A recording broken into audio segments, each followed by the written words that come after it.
কিমতে সব জীবের হইবে তারণ, লোকের নিস্তার হেতু সীতানাথ করেন ক্রন্দন। তো কলির জীবের দুর্দশা দেখে, দুঃখ দেখে আমাদের সীতানাথ গৌরানা গোসাই অদ্বৈত প্রভু তিনি কাঁদতে শুরু করেছেন। বলছেন, কিমতে এসব জীবের হইবে তারণ, লোকের নিস্তার হেতু সীতানাথ করেন ক্রন্দন। এই কলির প্রভাবে জীবের যে দুঃখ দুর্দশা, এই জন্যে অদ্বৈত প্রভু কাঁদতে শুরু করেছেন। এই সমস্ত জীবের উদ্ধার কি করে হবে? জীবের অবস্থা কি বলছেন, বিষয়ে সকল মত্য নাই কৃষ্ণ নাম তত্ত্ব, ভক্তি শূন্য হইল অবনী। কলিকাল সর্প বিষে দগ্ধ জীব মিথ্যা রসে, না জানায় কে বাসে আপনি। বিষয়ে সকল মত্য নাই কৃষ্ণ নাম তত্ত্ব, ভক্তি শূন্য হইল অবনী। কলিকাল সর্প বিষে দগ্ধ জীব মিথ্যা রসে, না জানায় কে বাসে আপনি। কলির জীবের অবস্থা দেখে অদ্বৈত আচার্য প্রভু কাঁদতে শুরু করেছেন। এই অদ্বৈত প্রভুকে, এই অদ্বৈত প্রভু হচ্ছেন সেই গৌরানা গোসাই, যার জন্য মহাপ্রভু এই ধরাধামে অবতীর্ণ হয়েছিলেন। সেই অদ্বৈত প্রভুর আজ হচ্ছে আবির্ভাব তিথি। তো এই অদ্বৈত প্রভু, অদ্বৈত আচার্য গোসাই সাক্ষাৎ ঈশ্বর, যাহার মহিমা নহে জীবের গোচর। এই অদ্বৈত প্রভু কে? অদ্বৈত আচার্য গোসাই সাক্ষাৎ ঈশ্বর, যাহার মহিমা নহে জীবের গোচর। যার মহিমা জীব জানে না, এই অদ্বৈত প্রভুর মহিমা কলির জীব এখনো জানতে পারেনি। এই অদ্বৈত প্রভুর মহিমা, এই অদ্বৈত প্রভু তিনি এই জগতের জীবের জন্য কাঁদতে শুরু করেছেন। তিনি এই কলির জীবের দুরবস্থা দর্শন করে, কলির জীবের দুরবস্থা কি? বিষয়ে সকল মত্ত নাই কৃষ্ণ নাম তত্ত্ব। সবাই বিষয়েই মগ্ন হয়ে আছে, কেউ ভজন সাধন করে না। সবার কাছে এখন ওই ভজন সাধন, টাকা পয়সা ছাড়া আর কোনো, বাড়ি গাড়ি অর্থ সম্পদ, এটাই হচ্ছে ভজন সাধন। এই কলিকাল সর্প বিষে দগ্ধ জীব মিথ্যা রসে। এই বিষে মানে বিষয়ে, বিষয় রূপী বিষে জীব হাবুডুবু খাচ্ছে। তো এই জন্যে অদ্বৈত প্রভুর হৃদয়টা কাঁদছে। তিনি ভাবছেন যে এই সমস্ত জীবের উদ্ধার কি করে হবে। এরা যে পথে চলেছে, যেন বিষয়ে সকল মত্য, রূপ রস গন্ধ শব্দ স্পর্শ, এর পিছনেই সবাই ছুটে বেড়াচ্ছে। কেউ ভজন সাধন ভগবানের দিকে কেউ যাচ্ছে না। সংসারে যেদিকে তাকাবো সেদিকে সবাই ওই বিষয়ের দিকেই ছুটছে। তো এই দেখে অদ্বৈত প্রভু কাঁদতে শুরু করেছেন যে এই সমস্ত জীবের উদ্ধার কি করে হবে। এরা সবাই ভুলে গেছে যে আমি কে আর কোথার থেকে এসেছি, কি জন্যে এসেছি। কেউ আর ওই সমস্ত কথা ভাবে না যে আমি কে, কোথার থেকে এলাম, কি জন্য এলাম। আমি যে কথা দিয়ে এসেছি মাতৃগর্ভে, প্রভু এবার গিয়ে তুমি আমাকে এবার ওই মুক্ত করো এই অন্ধকার থেকে, এবার আমি গিয়ে তোমার ভজনা করব হে চক্রপাণি, এবার গিয়ে আমি তোমার ভজনা করব। কিন্তু সেসব ভুলে গেছে, গিয়ে সবাই ওই বিষয়েই ডুবে আছে। তো অদ্বৈত প্রভু এই জন্য কাঁদতে শুরু করেছেন যে এই সমস্ত জীবের উদ্ধার কি করে হবে। তিনি ভাবছেন মোর প্রভু আসি যদি করে অবতার, তাহা হইলে সব জীবের হয় উদ্ধার।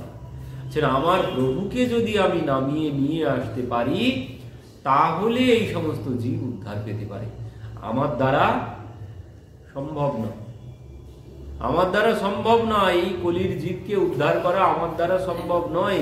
যিনি এতদিন এই কাজ করেছেন, যিনি জগতের জীবকে উদ্ধার করেছেন, তিনিই বলছেন যে এই কলির জীবকে উদ্ধার করা আমার দ্বারা সম্ভব নয়। তো ইনি কে? এই অদ্বৈত প্রভু কে? এই অদ্বৈত প্রভু আর কেউ নয়, এই অদ্বৈত প্রভু হচ্ছেন মহাবিষ্ণুর অবতার। কি বলছেন এখানে? অদ্বৈত আচার্য গোসাই সাক্ষাৎ ঈশ্বর, যাহার মহিমা নহে জীবের গোচর। মহাবিষ্ণু সৃষ্টি করেন জগৎ আদি কার্য, তার অবতার সাক্ষাৎ অদ্বৈত আচার্য। এই জগৎ সৃষ্টি, পালন আর সংহার করছে কে? এই জগৎ সৃষ্টি, পালন, সংহার করছেন ওই মহাবিষ্ণু। এই মহাবিষ্ণুকে, এই মহাবিষ্ণু হচ্ছেন ভগবান শ্রীকৃষ্ণের অংশ বলরাম, বলরামের অংশ হচ্ছে মহাবিষ্ণু। তো সেই মহাবিষ্ণু তিনি হচ্ছেন অদ্বৈত প্রভু। কি বলছেন? যে পুরুষ সৃষ্টি স্থিতি করেন মায়ায়, অনন্ত ব্রহ্মাণ্ড সৃষ্টি করেন লীলায়। যিনি এই জগৎ পালন করছেন, যিনি এই জগৎ সৃষ্টি করছেন, আবার যিনি এই জগৎ সংহার করছেন, তিনি হচ্ছেন অদ্বৈত প্রভু, তিনি হচ্ছেন মহাবিষ্ণু। তো এই অদ্বৈত প্রভুর আবির্ভাব তিথি আজ। আর একটা মজার কথা হচ্ছে, যার যেদিন জন্মদিন হয় সে সেদিন খুব আনন্দে থাকে, তার আনন্দের শেষ নেই। কত অনুষ্ঠান হয়, কত ধুমধাম, কত কিছু হয়, কেক কাটাকাটি, কত কিছু হয় সেদিন। তো বলছেন যার যেদিন জন্মদিন হয় সে খুব আনন্দে থাকে। তো আমাদের আধ্যাত্ম জগতেও ঠিক তেমনই, যার যেদিন জন্মদিন তিনিও খুব আনন্দে থাকেন। আজ অদ্বৈত প্রভুর আবির্ভাব তিথি, আজ তার কথা শ্রবণ কীর্তন করলে, তার কাছে কোনো কিছু চাইলেও সেটি পাওয়া যায়। কারণ যার যেদিন জন্মদিন হয় সে অনেক কিছু দান করে না, খাওয়ার দাওয়ার, চকলেট, কত কিছু দান করে। তো অদ্বৈত প্রভুর আজ জন্মদিন, তো তিনিও তার কাছে চাইলেও কি পাওয়া যাবে, কি পাওয়া যাবে পরে আসছি। এই অদ্বৈত প্রভুর কৃপা তো লাভ করা যাবেই, আজ তার জন্মদিন। তো তার কথা শ্রবণ কীর্তনে তার কৃপা লাভ করা যাবে। আর কি লাভ করা যাবে? বলছেন এই অদ্বৈত প্রভুর মহিমা কি? এই অদ্বৈত প্রভুর মহিমা হচ্ছে জয় জয় অদ্বৈত সপ্রভু অদ্ভুত, সুরধ্বনির সন্নিধানে আজ আখি মুদি রহে, প্রেমে নদী বহে, বসনদী তিলখানি। নিজ প্রভু মনে গণে গরজনে, উঠে জোরে জোরে লম্ফ। ডাকি বাহু তুলি কাঁদি ফুলি ফুলি, দেহে দেখি বিপরীত কম্প। অদ্বৈত হুঙ্কারে সুরধ্বনির তীরে, আইলা না গুরুরাজ। তাহারো পীড়িতে আইলা তরিতে, উদয় নদিয়ার মাঝ। জয় সীতানাথ পড়ল বেগত, নন্দের নন্দন হরি। কহে বৃন্দাবন সোঅদ্বৈত চরণ, সতত হৃদয়ে মাঝারে ধরি। বৃন্দাবন দাস ঠাকুর বলছেন, জয় সীতানাথ পড়ল বেগত, নন্দের নন্দন হরি, কহে বৃন্দাবন সোঅদ্বৈত চরণ, সতত হৃদয় মাঝারে ধরি। কি বললেন? জয় সীতানাথ পড়ল বেগত। বলছেন ভগবান খুব সমস্যায় পড়ে গেছেন এই সীতানাথের জন্যে। বলছেন পড়ল বেগত, নন্দের নন্দন হরি, নন্দ নন্দন বড় সমস্যায় পড়ে গেছেন এই অদ্বৈত প্রভুর জন্যে। এই অদ্বৈত প্রভুর জন্যে তিনি এই ধরাধামে অবতীর্ণ হতে বাধ্য হয়েছেন, বাধ্য করা হয়েছে তাকে। এই ভগবানকে নামিয়ে তিনি এনেছেন এই অদ্বৈত প্রভুকে। অদ্বৈত প্রভুর হুঙ্কারে, অদ্বৈত হুঙ্কারে সুরধ্বনির তীরে আইলা নাগররাজ, তাহারও পীড়িতে আইলা তরিতে উদয় নদিয়ার মাঝ। তো এই অদ্বৈত প্রভুর হুঙ্কারে তিনি নেমে আসতে বাধ্য হয়েছেন।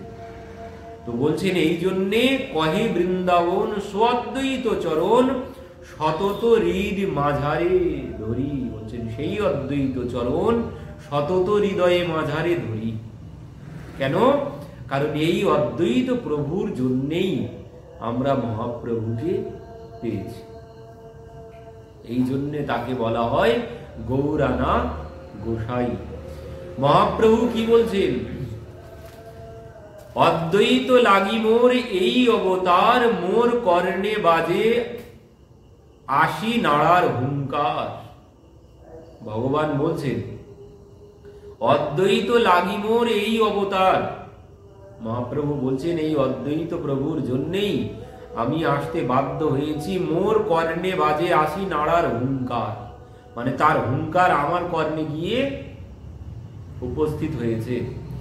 কি বলছেন? শয়নে আছিল মুই ক্ষীরোদ সাগরে, আমি ক্ষীরোদ সাগরে শয়নে ছিলাম, কিন্তু জাগাইয়া আনিল মোর নাড়ার হুঙ্কারে। সেই ঘুম ভেঙে গেছে এই নাড়ার হুঙ্কারে। ইনি যে হুঙ্কার করে ডাকতে শুরু করেছেন, সেই হুঙ্কারে, নাড়ার হুঙ্কারে আমার সেই নিদ্রা ভঙ্গ হয়ে গেছে। তো এই অদ্বৈত প্রভুর জন্য ভগবান আসতে বাধ্য হয়েছেন এই ধরাধামে। যে অনর্পিত চরিম চিরাত করুণা অবতীর্ণ কলু। বলছেন যা আগে কোনোদিন দেওয়া হয়নি, অনর্পিত মানে যা আগে কোনোদিন অর্পণ করা হয়নি, সেই সম্পদ অর্পণ করা হয়েছে এই কলিযুগে। সেই সম্পদ কি? সেই সম্পদ হচ্ছে ভগবান। যা আসার কথা ছিল না, চৈতন্য মহাপ্রভু রূপে যে তিনি এসেছেন কিসের জন্য? এই অদ্বৈত প্রভুর জন্য। এই অদ্বৈত হুঙ্কারে তিনি আসতে বাধ্য হয়েছেন। তো এই অদ্বৈত প্রভুর মহিমা আমরা আগে জানি। কি বলছেন? জয় জয় অদ্বৈত সোপ্রভু অদ্ভুত। এই অদ্বৈত প্রভু হচ্ছে অদ্ভুত প্রভু। জয় জয় অদ্বৈত সোপ্রভু অদ্ভুত সুরধ্বনির সন্নিধানে। এই অদ্বৈত প্রভুকে অদ্ভুত প্রভু বলা হয়। এই অদ্বৈত প্রভুকে অদ্ভুত কেন বলা হয়? এই অদ্বৈত প্রভুকে অদ্ভুত এই জন্য বলা হয়, এই অদ্বৈত প্রভুকে, তাহলে অদ্বৈত প্রভু হচ্ছে মহাবিষ্ণু সৃষ্টি করেন জগদাদি কার্য। এই জগৎ সৃষ্টি করেন মহাবিষ্ণু। তো সেই মহাবিষ্ণু তার অবতার সাক্ষাৎ অদ্বৈত আচার্য। এই মহাবিষ্ণু অদ্বৈত প্রভু রূপে অবতীর্ণ হয়েছেন এই কলিযুগে। আর কি বলছেন? যে পুরুষ সৃষ্টি স্থিতি করেন মায়ায়, যিনি ব্রহ্মাকে সৃষ্টি করেছেন, যার নাভি পদ্ম থেকে ব্রহ্মার আবির্ভাব হয়েছে, সেই মহাবিষ্ণু হচ্ছেন এই অদ্বৈত প্রভু। আর বলছেন শুধু শুধু মহাবিষ্ণু নয়, এনার সাথে আরো একজন আছে। খালি খালি মহাবিষ্ণুই অদ্বৈত প্রভু নয়, এই অদ্বৈত প্রভুর মধ্যে আরো একজন আছেন। তিনি কে? তিনি হচ্ছে সদাশিব। মহাদেব আর মহাবিষ্ণু দুইজনা একসাথে এই অদ্বৈত প্রভু রূপে এসেছেন। তো এই যে মহাদেব, আমরা বাবার মাথায় জল ঢালতে যাই, চৈত্র মাসে। তো ওর থেকে ওই মহাদেবের আপডেট ভার্সন হচ্ছেন অদ্বৈত প্রভু। মহাদেবের আপডেট ভার্সন। ও মহাদেবের মাথায় জল ঢাললে যা পাওয়া যাবে তার থেকে বেশি ফল পাওয়া যাবে এই অদ্বৈত প্রভুর শরণ নিলে। কারণ মহাদেবের মাথায় জল ঢাললে ওখানে একজনের মাথায় জল ঢালা হচ্ছে, কিন্তু অদ্বৈত প্রভুর কাছে শরণ নিলে কি হবে? একজন না, মহাবিষ্ণুও তার সাথে আছে। তো মহাদেবের মাথায় জল ঢেলে যে ফল হবে তার থেকেও অধিক ফল লাভ হবে এই অদ্বৈত প্রভুর শরণাগত হলে। কারণ মহাদেবের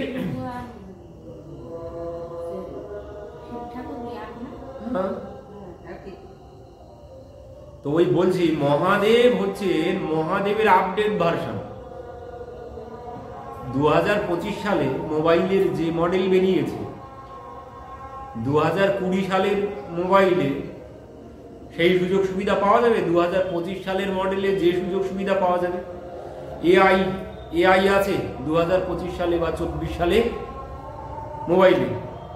2020 সালের মোবাইলে ওই এআই পাওয়া যাবে না। তো এই জন্যে আপডেট ভার্সন। তো ওই মহাদেবের আপডেট ভার্সন হচ্ছেন অদ্বৈত প্রভু। এনার মহিমা জগতের জীব জানেন না, লাইন দিয়ে বাবার মাথায় জল ঢালতে যায়, কিন্তু ওর থেকে বেশি কিছু এখানে পাওয়া যাবে অদ্বৈত প্রভুর শরণ নিলে, কিন্তু আমরা বুঝি না। এই জন্যে বলছেন অদ্বৈত আচার্য গোসাই সাক্ষাৎ ঈশ্বর, যাহার মহিমা নহে জীবের গোচর। জীব জানে না, ওই জন্যে দলে দলে বাবার মাথায় জল ঢালতে যায়। অদ্বৈত প্রভুর শরণাগত না হয়ে বাবার মাথায় জল ঢালতে যাচ্ছে চৈত্র মাসে, কিন্তু কেউ জানে না, এই জন্য যায়। কিন্তু অদ্বৈত প্রভুর শরণ নিলে এখানে আরো বেশি সুবিধা পাওয়া যাবে, বাবার মাথায় জল ঢালার থেকেও বেশি সুযোগ সুবিধা এখানে পাওয়া যাবে, কিন্তু আমরা জানি না। এই জন্য এখানে শাস্ত্র ওই জন্য বলেছে যে এনার মহিমা জানেন না কেউ, এই অদ্বৈত প্রভুর মহিমা। তো এই অদ্বৈত প্রভু হচ্ছেন মহাবিষ্ণু আর মহাদেব, দুইজনা একসাথে হয়ে অদ্বৈত প্রভু হয়ে কলির জীবকে উদ্ধারের জন্য এসেছেন। তো এই অদ্বৈত প্রভু তাকে বলা হয়েছে, বৃন্দাবন দাস ঠাকুর বলছেন জয় জয় অদ্বৈত সপ্রভু অদ্ভুত। মানে এই অদ্বৈত প্রভু বড় অদ্ভুত। কেন অদ্ভুত বলছেন? এই জন্যে অদ্ভুত, এই অদ্বৈত প্রভু একসাথে মহাবিষ্ণু আর একসাথে মহাদেব, দুইজন একসাথে আছে। তো মহাবিষ্ণু কি করেন আর মহাদেব কি করেন? মহাবিষ্ণুর দায়িত্ব হচ্ছে সৃষ্টি পালন করা, আর মহাদেবের কাজ কি? মহাদেবের কাজ সংহার করা। মহাদেবের কাজ সংহার আর মহাবিষ্ণুর কাজ পালন। আর এই অদ্বৈত প্রভু একসাথে পালনও করছেন, সংহারও করছেন। পালন আর সংহার দুইটি একসাথে করছেন। তো কি পালন করছেন আর কি সংহার করছেন এই অদ্বৈত প্রভু? তাকে অদ্ভুত বলা হয়েছে। কিসের জন্য? যে এই অদ্বৈত প্রভু এই জন্য অদ্ভুত, ইনি একসাথে পালনও করছেন আর সংহার করছেন। কি পালন করছেন? বলছেন তিনি জগতের জীবকে সংহার করছেন। কি সংহার করছেন? যে জগৎ জীবের হৃদয়ে যে পাপ আছে, যে পাপের জন্য ওই বিষয়ে সকল মত্ত নাই কৃষ্ণ নাম তত্ত্ব, ভক্তি শূন্য হইল অবনী। এই পাপের জন্যেই তো সবাই ওই বিষয়ের পিছনে ছুটছে, এই পাপের জন্যেই জীব কষ্ট পাচ্ছে। তো বলছেন ওই জীবের হৃদয়ে যে পাপ রাশি আছে, সেই পাপকে তিনি নাশ করবেন এই অদ্বৈত প্রভু। যিনি এনার শরণাগত হবেন, যিনি অদ্বৈত প্রভুর শরণাগত হবেন, তিনি জীবের ভিতরের সমস্ত সঞ্চিত পাপকে নাশ করবেন। আর পালন কি করবেন? বলছেন ওই পাপ নাশ করে পালন করব কি? ভক্তি। বলছেন ভক্তিটাও প্রদান করব আমি, আর সেটাকে পালনও করব আমি। মানে ওই ভক্তিটাকে বড় করব, ভক্তিটাকে আমি দানও করব, আর ভক্তিটাকে আমি বড়ও করব। সেটিকে অদ্বৈত প্রভু করবেন। কেন করবেন? কারণ বৈষ্ণবানাম যথা শম্ভু, বৈষ্ণবদের মধ্যে সর্বশ্রেষ্ঠ মহাদেব। তো ভক্তি কোথায় পাওয়া যাবে? ভক্তের কাছে। হরি সে মিলনে কি আশায় তো হরিজন গুণ গায়। নাভাদাসজি বলছেন ভক্তমাল গ্রন্থে, মানে ভগবানকে যদি পেতে চাও ভগবানকে, তাহলে কি করতে হবে? ভক্তকে গিয়ে ধরতে হবে, তাহলে ভগবানকে পাওয়া যাবে। কপিল ভগবান বলছেন মা, ভগবানকে সরাসরি পাওয়া যাবে না, ও কত জন্ম লাগবে তার কোনো ঠিক ঠিকানা নেই। সহজে ভগবানকে পাওয়ার পথ হচ্ছে ভক্তের চরণ ধরতে হবে, তাহলে সহজে ভগবানকে পাওয়া যাবে। যেভাবে ওই কারেন্টের তারে হাত দিলে শক লাগে, তো বলছেন যদি কেউ হাত দিয়ে কারো যদি শক লাগে, তোমাকে আর ওই কারেন্টের তারে হাত দিতে হবে না, তার গায়ে হাত দিলে যার শক লেগেছে তাকে গিয়ে একটুখানি স্পর্শ করো, তাতেই তোমার কাজ হয়ে যাবে। তো ঠিক তেমন যিনি ভগবানকে পেয়েছেন তাকে গিয়ে ধরতে হবে, তাহলে সহজে ভগবানের কৃপা লাভ করা যাবে। তো এই জন্যে বৈষ্ণবানাম যথাসম্ভু অদ্বৈত প্রভু, এনার মতো ভক্ত আর নেই, মহাদেবের মতো ভক্ত। তো এই জন্যে ওখানে গেলে ভক্তিও পাওয়া যাবে, আর সেই ভক্তিকে আবার ইনি রক্ষাও করবেন। বিষ্ণু রূপে যে ভক্তি তিনি আমাকে দান করবেন, সেই ভক্তিকে আবার তিনি রক্ষা করবেন, যাতে ছাগলে হাতিতে নষ্ট না করে। ভক্তিলতাকে ইনি বাড়ানোর ব্যবস্থা করবেন। এই জন্যে তিনি বড় অদ্ভুত। তিনি ভক্তিও প্রদান করছেন জীবকে, ভক্তি দানও করবেন, আর সেই ভক্তিকে রক্ষাও করবেন। এই জন্যে অদ্বৈত প্রভুর শরণ নিতে হবে। অদ্বৈত প্রভু ছাড়া ভক্তি পাওয়া সম্ভব না। অন্য কোথা থেকে ভক্তি পেলেও সে ভক্তিকে রক্ষা করতে পারবো না।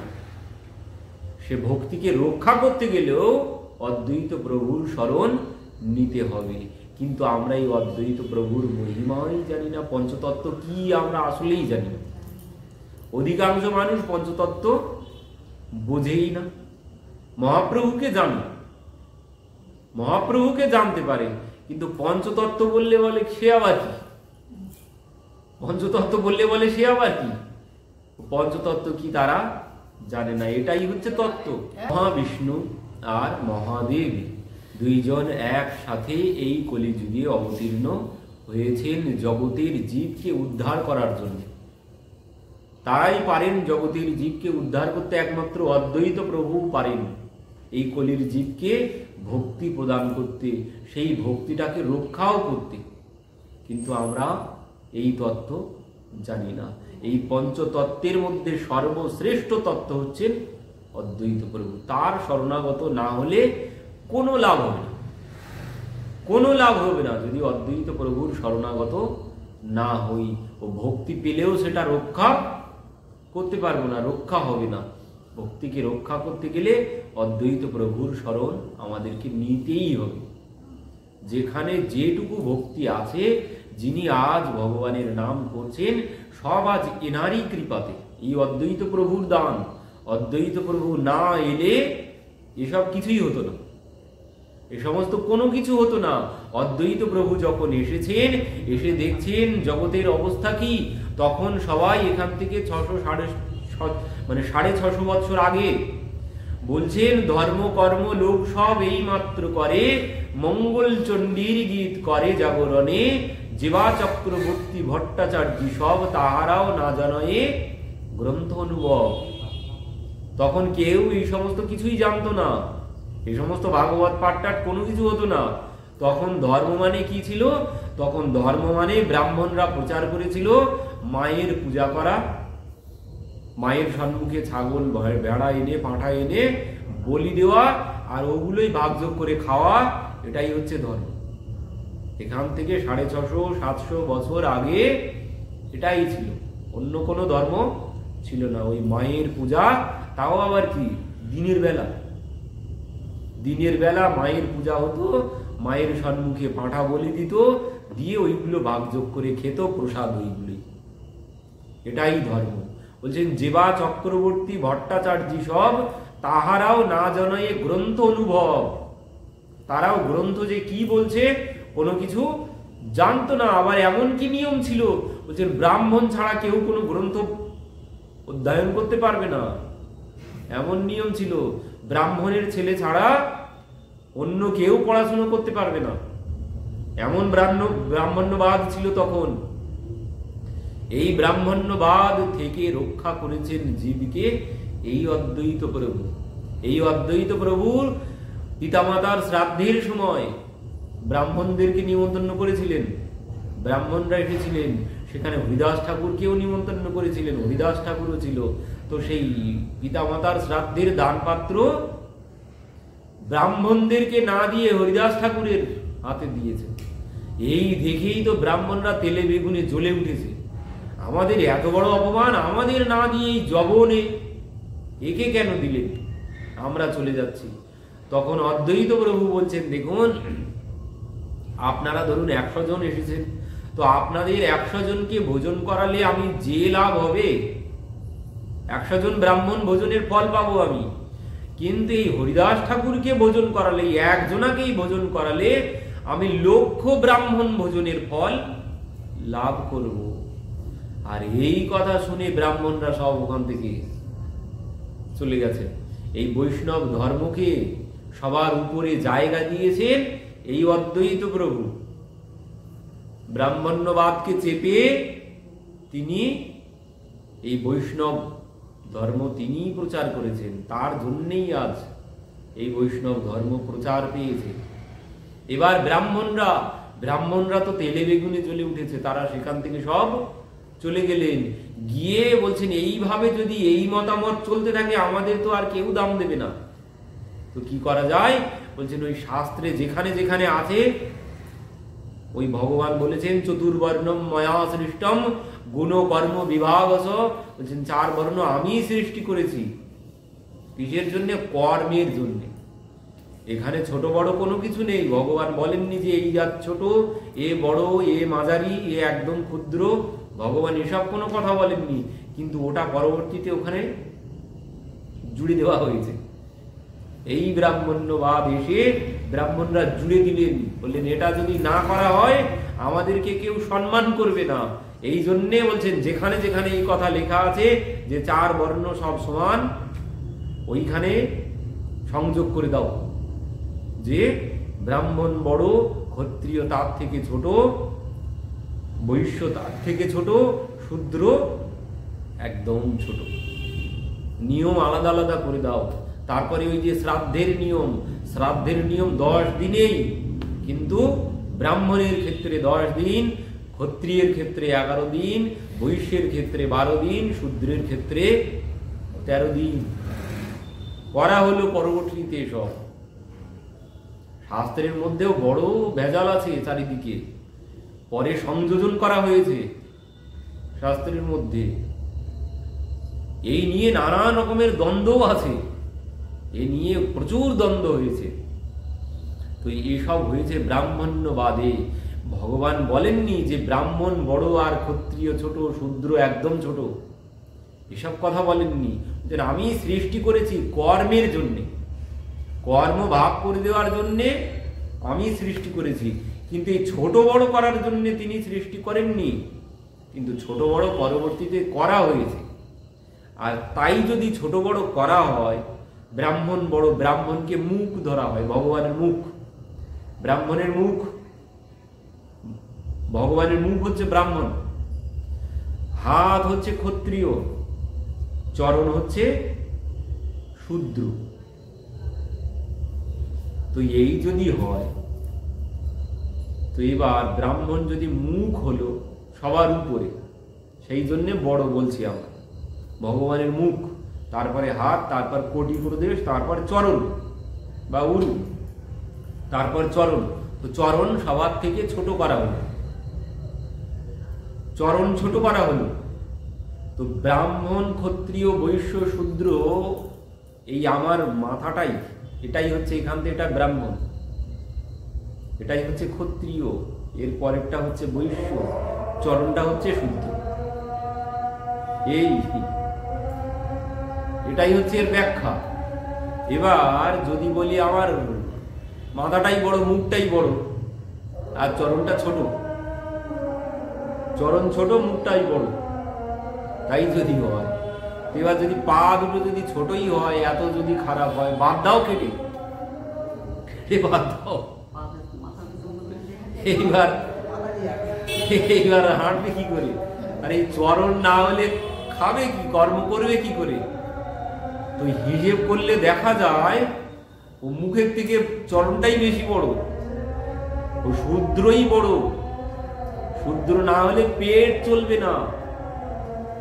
শূদ্র যদি কর্ম না করে, শূদ্র যদি সেবা না করে, আমি চলবো কোথার থেকে? ভোজনটা কোথার থেকে পাবো? মুখ যে ভোজনটা কোথার থেকে পাবে? তার জন্য চরণ দরকার আগে। তো যদি বড় হয়, আমার মতামত, আমার মতে যদি বড় হয় তো শূদ্রই বড়। যদি জাতিতে বড় কাউকে বলতে হয়, শূদ্রকেই বলতে হবে, কারণ সে ভগবানের চরণ। চরণ না হলে কোনো কাজ সম্ভব নয়। কিন্তু ওই ব্রাহ্মণ্যবাদে পড়ে ব্রাহ্মণ বড় করা হয়েছে। তো হোক। তো এই অদ্বৈত প্রভুর সময় থেকে ব্রাহ্মণরা খেপে গেলেন, গিয়ে তারা বললেন এই ব্যবস্থা কিছু একটা না নিলে আমাদেরকে কেউ আর মানবে না। তো সেই জন্যে সেখান থেকে সংস্করণ করা শুরু হলো গ্রন্থের। তো সে সময় ওই ধর্মই ছিল, অন্য কোনো কিছু ছিল না। ওই মা কালীর পূজা করা আর বলি দেওয়া আর ওইগুলোই ভাগযোগ করে প্রসাদ রূপে গ্রহণ করা, এই ধর্ম ছাড়া অন্য কোনো কিছু ছিল না। তো এই অদ্বৈত প্রভু যখন এলেন, এসে তিনি কাঁদতে শুরু করলেন, কি মতে সব জীবের হইবে তারণ, এরা উদ্ধার হবে কি করে? লোকের নিস্তার হেতু সীতানাথ করেন ক্রন্দন। এই সমস্ত জীবের দুঃখ দেখে তিনি কাঁদতে শুরু করেছেন। তো যে কথা আমরা আলোচনা করছিলাম, এই অদ্বৈত প্রভু বড় অদ্ভুত। একসাথে মহাদেব আর মহাবিষ্ণু দুইজন একসাথে এসেছেন। এই মহাদেব কেন এলেন আর মহাবিষ্ণু একসাথে কি জন্য এলেন? বলছেন এই জন্য এসেছেন, এই মহাদেব যে সময় ভগবান সেই রাস লীলা করেছিলেন, সেই রাস মণ্ডলে মহাদেব গিয়েছিলেন